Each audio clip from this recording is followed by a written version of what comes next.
Hi, I'm Alex, this is Books and Paperbacks, and today I'm finally sharing all of my favorite hockey books. If you're new here, I have been a hockey fan for over a decade, and that's what my username implies.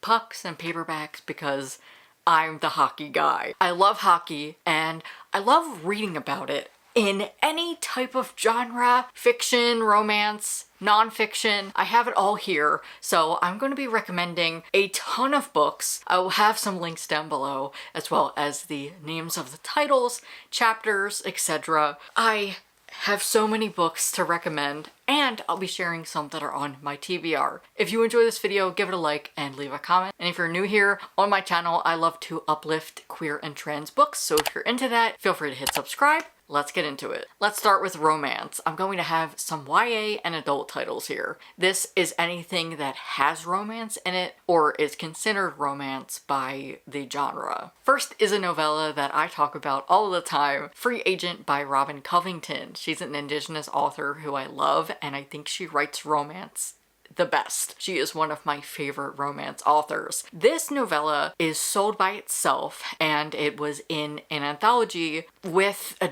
bunch of different hockey stories. So she's selling this novella separately from the anthology because I believe it's out of print. This is an Achillean romance between defenseman James D.C. Washington and a player. James D.C. Washington has had a big year, winning the cup and coming out to his team and the entire world were events that changed his life. Now a free agent, he thought he had his next step all planned out until the man he might not be able to resist puts a sexy offer on the table. So this is a player going through free agency, and it is so queer and inclusive. I love this so much, and again, it is so well written. I wish it had more readers, so if you're interested in some Achillean romance, I highly recommend this. Speaking of books that I need everybody to read, Icebreaker by A.L. Graziadei. This is one of my favorite hockey books. It is an Achillean romance set in college between Mickey and Jason. Mickey James III is a child of an NHL star, therefore he has a lot riding on him to be the first round pick. However, Jason is in his way. Jason, too,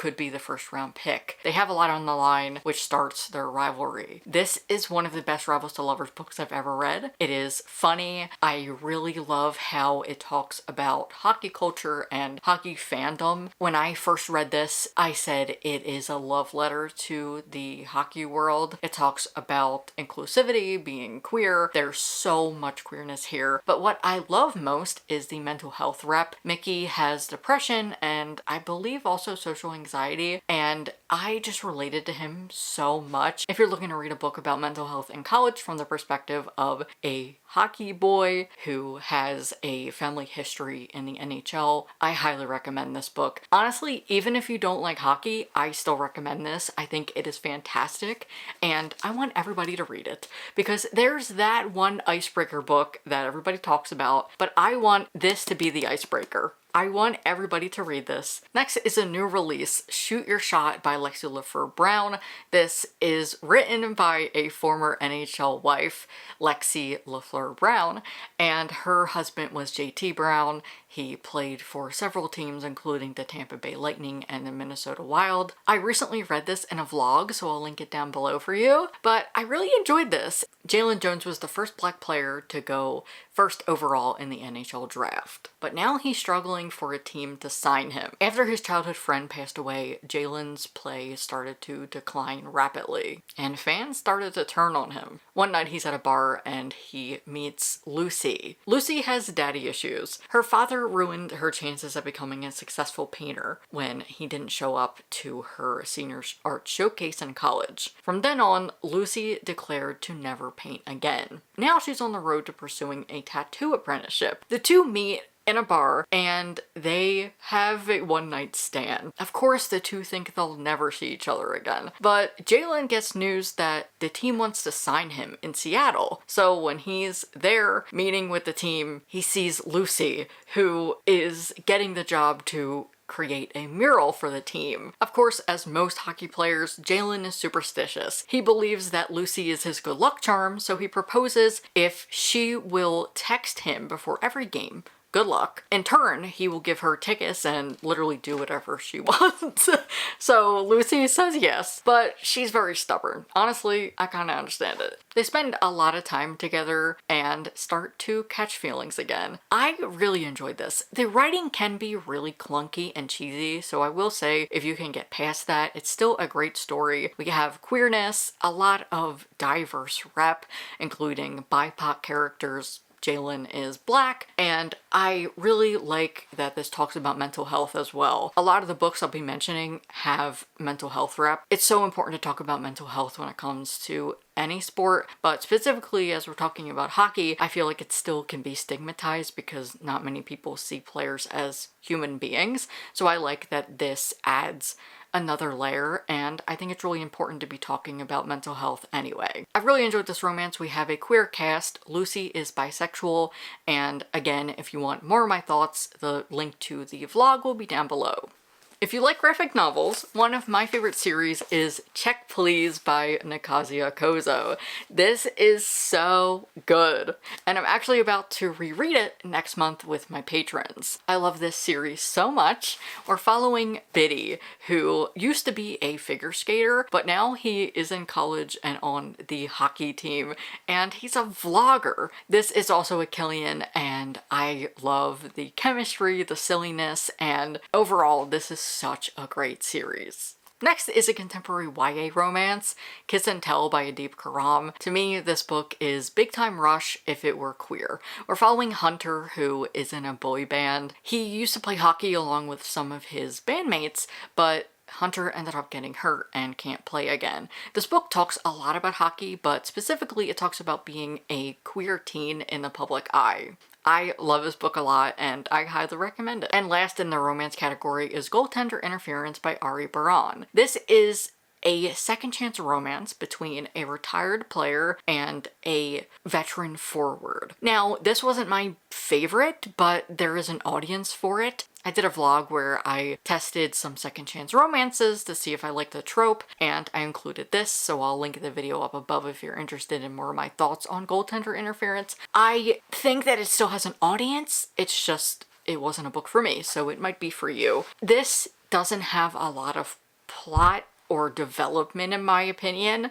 It's just two guys who are just reconnecting and living with each other, but it does talk about retirement, mental health, specifically depression, and injuries, as we have a veteran who is injured and he is trying to figure out what he's going to do. The hockey is accurate. I really enjoy how it was written in those parts, but it doesn't have a lot of the team. It focuses more on the relationship. I hope it's for you because, like I said, it wasn't for me. Next is nonfiction, where I'm going to be sharing some of my favorite memoirs from players. Of course, if this isn't your thing, there's chapters down below where you can navigate to certain sections of the video. First is a graphic novel, Dreamer by Akima Liu, which I also have a vlog for, so I'll link it down below. I really enjoyed this. Akima Liu does not sugarcoat anything in this memoir, and I am so happy. It's a short, fast-paced, yet impactful read about NHL player Akima Liu and his life leading up to creating the Hockey Diversity Alliance. Like I said, he doesn't shy away from the truth and the racism that he experienced in the NHL. From players and coaches, hazing, and the racism he experienced in the league from childhood to the age of 20 years old. It is his memoir. He talks about his roots, his family, and leading up to the NHL, and then how the HDA was created. I highly recommend this for any hockey fan, especially if you want to know a little bit more about the diversity side.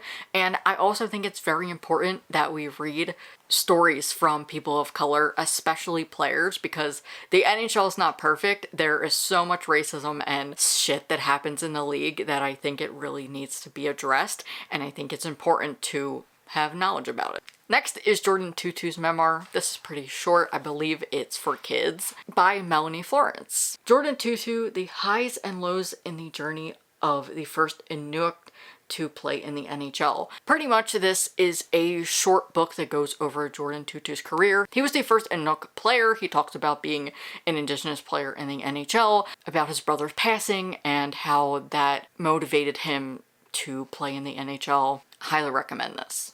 I also have Max Domi's memoir, which talks about him having type 1 diabetes. I think this is very educational because it talks about how he navigates the NHL as somebody with diabetes, but it also talks about his home life. Honestly, I learned a lot from this because he's also gluten-free. I thought this was really interesting, so for knowledge purposes and education, I recommend this.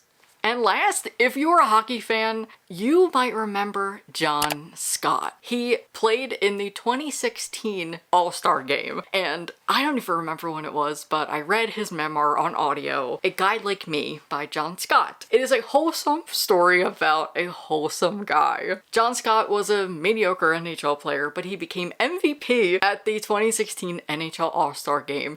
You just had to be there. This is really about the All-Star Game and a little bit about his life. He is an enforcer, meaning he fights people. This is a fun one. It's funny. He does poke fun at some players, which I really enjoyed, but he's an enforcer and it really just talks about the moment at the NHL All-Star Game.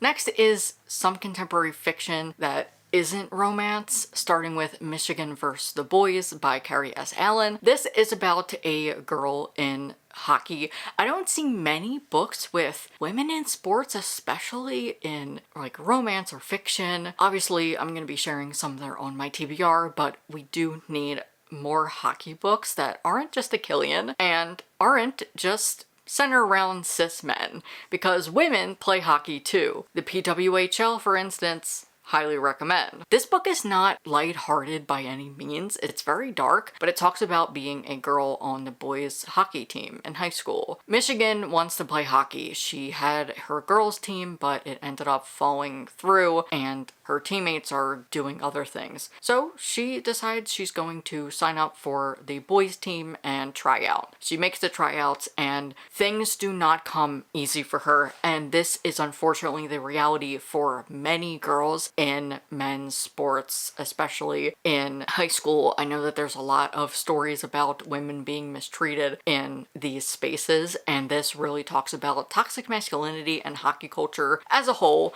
Again, I wish we had more happier stories, but I'm glad that this book exists. If you're a hockey fan, you probably know of the Beartown series, so I'm not going to talk about it too much. I have yet to read the last book because it's so big, but I do recommend the first two books in the series. Basically, this is about a hockey town and it follows a GM, coaches, players, but the root of the story is the GM's daughter is essayed by one of the boys on the hockey team, and it's the story that develops from that. So trigger warnings for that, but I love this series so much.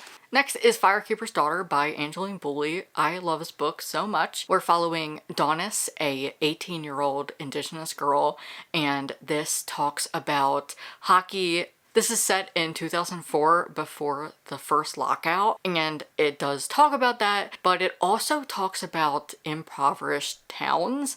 Donis' brother Levi, he plays hockey with some of the boys in town. It really talks about impoverished areas and not having the resources. But this is actually a mystery thriller. Donis witnesses her best friend being murdered, and that starts happening all around her to other girls she knows and people that she knows from school. She gets roped into a FBI investigation to try to uncover what is actually happening here. I cannot recommend this book enough. I love it so much. And my last recommendation is Top 10 by Katie Gatugno. I love this book.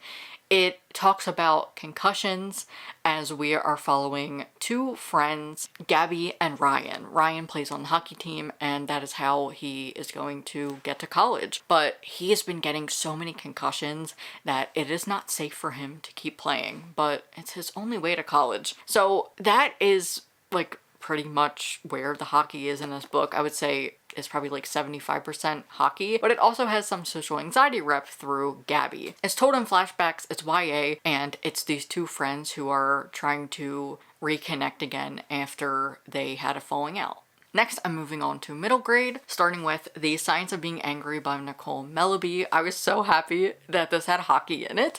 It's kind of brief, but I'll mention why in a second. We're following 11-year-old Joey, who is angry. She has so much anger pent up, and she doesn't know what to do with it, which is why she starts to play hockey with her brother. Her brother mentions that it helps with his ADHD, and I was so happy to see hockey in this book because it was so random. I had no idea, so it was a nice surprise. But this really talks about genealogy and sperm donors as Joey is trying to figure out about her lineage and her family history. She has two moms and they had a donor, which is how they have their children. And so Joey is really confused because a lot of the kids in school, they know their family history, but she doesn't. So this project is really hard for her, and this makes her want to know more. But it also talks about her anger. I love this book so much. Nicole Melleby is one of my favorite kid lit authors, and I recommend this. Especially if you have a kid in your life who might have similar traits to Joey. I think this is such an important read for them.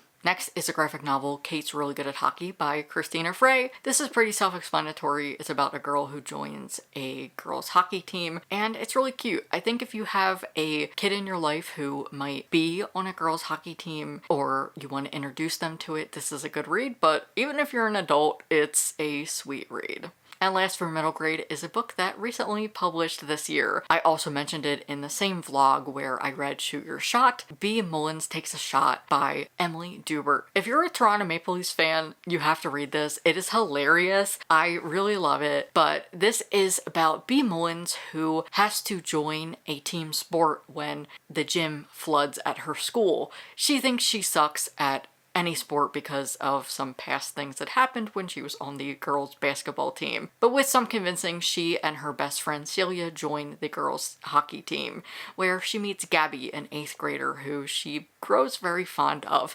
This has a sweet sapphic romance. It talks about women's sports, especially the PWHL, and it also is written really well to where it's really showing how the girls are learning. I think that this is a must read for any hockey fan, especially if you want to read some middle grade. I love this book so much, and I can't recommend it enough. And last, here are some things on my TBR. First is Call Me Indian by Fred Sasakamoose. I have started this, I just didn't finish it, and I really enjoyed what I read of it so far. I would like to get the audiobook so I can read it hybridly, because there's a lot of great information in here, and this is Fred's story. In Fred's memoir, he talks about being the NHL's first treaty Indigenous player, as well as trauma he's experienced from residential schools. Like I said, I really enjoyed what I read of this. I just need to prioritize it to read it sometime this year. Like I said, I want to get the audiobook. Speaking of audiobooks, I recently bought a bunch of audiobooks off of Libro FM. A bunch of hockey books recently came out over the last year, and I had some credits on Libro FM, so I picked them up. First is Blackness is a Gift I Can Give Her on Race, Community, and Black Women in Hockey by R. Renee Hess, from the founder of Black Girl Hockey Club, a collection of deeply insightful and piercing essays shedding light on the history of Black excellence in hockey, the future of Black joy within the sport, and the ways we can all do better when it comes to recognizing and upheaving systemic and institutionalized racism. Next is Dreamer, My Life on Edge by Nazim Kadri. Nazim is one of the first Muslim players in the NHL to win the Stanley Cup. I loved his cup run with Colorado. I thought it was so fun, and I really enjoy him as a player, even though I do have some issues sometimes about his game. Overall, I think he's a great teammate, and I love what he brings to the game. This is an outspoken, inspirational memoir from charismatic athlete in the spotlight. Dreamer is the moving story of the first Muslim hockey player to win the Stanley Cup and the impossible dreams he made a reality. During that order, I also picked up the new book from Steve Dangle, Hockey Fan Rants and Raves. Maybe I can get to that during this playoff run. Moving on to romance, Wake Up Nat and Darcy by Kate Cochran. Ex-lovers, ex-rivals, new co-hosts, oh Puck. Cut from the U.S. women's hockey team right before her third chance at gold, Natalie Carpenter is scrambling for a plan that'll help her avoid moving back home. The answer? A guest hosting gig on Wake Up USA's Winter Games coverage. her co-host Darcy LaCroix, Nat's ex-girlfriend, one-time college teammate turned adversary. This sounds so cool, and I'm so excited. Lucky Bounce by Kate Neri, I've mentioned before. This is a hockey romance between a coach and dad, which is really interesting. Throughout this video, I've mentioned we need more representation in hockey romances and hockey books in general that focuses on women's hockey, and it feels like since the PWHL is becoming so popular that is finally happening. I read this author's holiday romance, which I really enjoyed, so I want to pick up her sapphic hockey romance series. This is Out on the Ice by Kelly Farmer. I read her book It's a Fabulous Life, which is a sapphic retelling of It's a Wonderful Life, and I really enjoyed it. So she has a bunch of sapphic hockey romances that I'm desperate to read. I mentioned this author in this video already, but I would like to read Game Misconduct by Ari Baran. Obviously, I wasn't a huge fan of goalie interference, but no pun intended, I would like to give them a second chance. This is more my speed. Two bitter rivals go head-to-head in this age gap enemies to lovers hockey romance. I think I'm gonna like this one a little bit more. I've never read an age gap romance before, but first time for everything. And last is an author I have yet to read from, but I have been recommended her by my hockey friends, so I really trust their opinion. This is Time to Shine by Rachel Reed. It's a merry and bright hockey romance about finding your place, finding your people, and finding your way back to the one you love the most. For Landon Stackhouse, being called up from the Calgary farm team is exciting and terrifying, even if, as the backup goalie, he rarely leaves the bench. A quiet loner by nature, Landon knows he gives off strong "don't talk to me" vibes. Yeah, there's a bunch of players I can think about right now. The only player who doesn't seem to notice is Calgary's superstar young winger Casey Hicks. Casey treats Landon like an old friend, even though they've only interacted briefly in the past. He's endlessly charming and completely laid back in a way that Landon absolutely can't relate to. They couldn't have less in common, but Landon needs a place to live that's not a hotel room, and Casey has just bought a massive house and hates being alone. As roommates, Casey refuses to be defeated by Landon's one-word answers.